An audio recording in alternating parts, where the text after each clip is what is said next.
Hi everyone, my name's Raven. I'm here to talk to you guys about how to build an effective, efficient resume in 2019.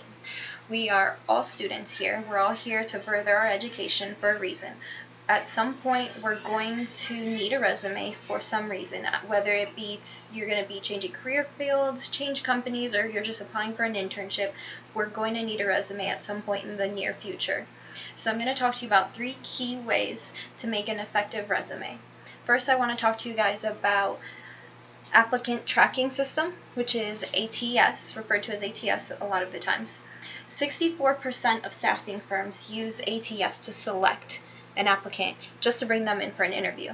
What ATS does is companies get so many resumes in, they just get overwhelmed with them. They can get thousands at a time. So ATS scans all of the resumes for keywords from the job description and picks up on the ones that have a certain percent of those keywords to show the hiring manager. And the hiring manager will usually refer to those. So first of all, you're going to want to get past ATS and get your resume through ATS, get it selected, you're going to want to pull up the job description and have it beside you, a copy of it beside you when you're building your resume. You want to use as many keywords from there as you can, but obviously you don't want to be overwhelmed with it. You don't want to make it look like you're just copying and pasting straight from the job description. You can use keywords maybe once or twice throughout your resume. It's suggested that you put them once in your experience section and in your skills section.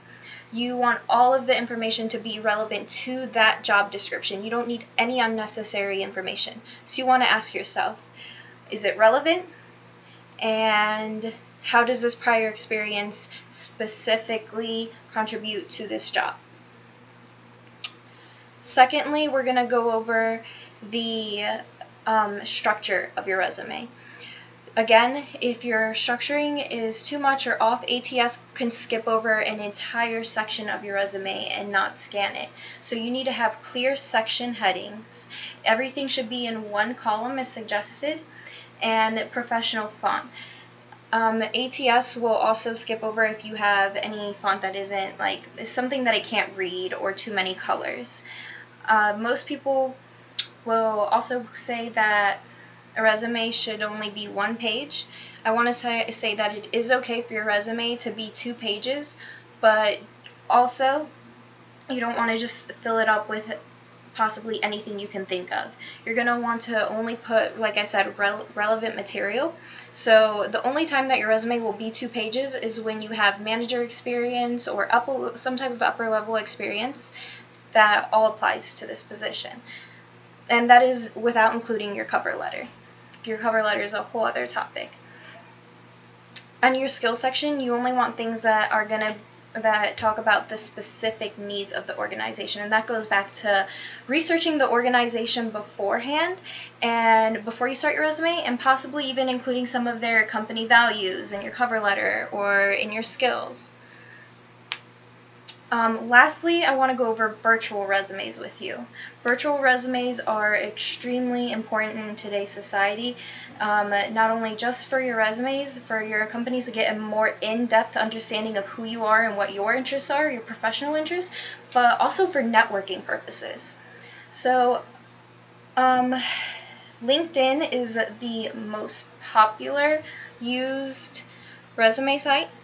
And you can personalize it so much, and you can put in some of your previous, not only you can put in your schoolwork, you can put in some of the great things that you've done with your internships and things like that.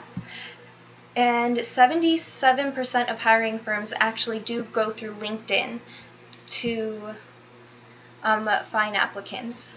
So it's just really important. A lot of firms did mention that a lot of their applicants, the LinkedIn accounts lacked depth and narrative. So you really want to utilize your LinkedIn and personalize it. Like I said, put in some of your assignments that you're most proud of, that you put a lot of heart into, and that's going to show your professional interests. You can put in your accomplishments at previous workplaces that are also irrelevant to that job, but they just say about who you are and what you enjoy to do. Like I said, there's also going to be really great for networking purposes, because day to day you might run into, when you're casually talking to people, there are times where you're going to run into business owners or just other people that work at companies that maybe you're interested in, and instead of just losing out on that network connection, ask them, what's your LinkedIn?